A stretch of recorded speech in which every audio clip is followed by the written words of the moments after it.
व्यवसायी तथा राष्ट्रवादी अभियन्ता दुर्गा परसाईले सुशीला कार्की नेतृत्वको अन्तरिम सरकार अब धेरै नटिक्ने दाबी गरेका छन्।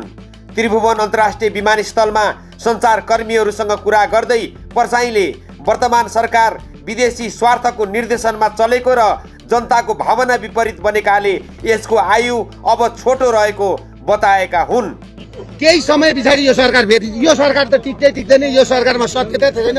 डलरमा आएको सुशीला कार्की देख्नुभयो होइन, बसेर पिसा फेरेर उठ्न सक्दिनन्, के को देश चलाउनु। उनले अन्तरिम सरकारलाई डलरको भरमा टिकेको सत्ता भन्दै तीव्र आलोचना गरे। परसाईका अनुसार सुशीला कार्की नेतृत्वको सरकारले जनताको विश्वास जित्न असफल भएको र आन्दोलनलाई रोक्न नसक्ने अवस्था आएको छ। यो सरकार ढल्न अब केही समय मात्रै बाँकी छ।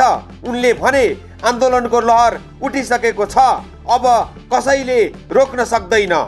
राष्ट्र, राष्ट्रियता, धर्म र संस्कृतिको संरक्षणका लागि चलिरहेको नागरिक बचाऊ अभियानका संयोजक समेत रहेका परसाईले देशमा राज संस्थाको आवश्यकता पुनः देखिएको बताए। राजा कतिको इम्पोर्टेन्ट रहेछ त? राजा र धर्म भनेको के हो त मलाई थाहा छ। आज यिनीहरूले 28 सालमा शिक्षा लागू गर्यो। राजा महेन्द्र नमान्दाखेरि राजा महेन्द्रलाई मारियो दियालो बङ्गलामा 51 वर्षको उमेरमा। उनले हिन्दू राष्ट्र पुनर्स्थापनाका लागि जस्तो सुकै मूल्य चुकाउन तयार रहेको पनि उल्लेख गरे। राजा, धर्म र संस्कृति बिना राष्ट्र अधुरो हुन्छ।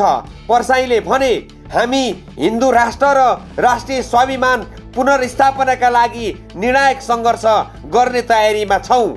उनले आफू प्रधानमन्त्री बने 24 घण्टामै 400 भन्दा बढी भ्रष्टाचारमा संलग्न व्यक्तिमाथि कारबाही गर्ने दाबी पनि गरे। यिनीहरूले भ्रष्टाचारीलाई थुन्न सके। म प्रधानमन्त्री भएको 24 घण्टामा नि 400 मान्छे त पृथ्वीमा हुँदैन थिए।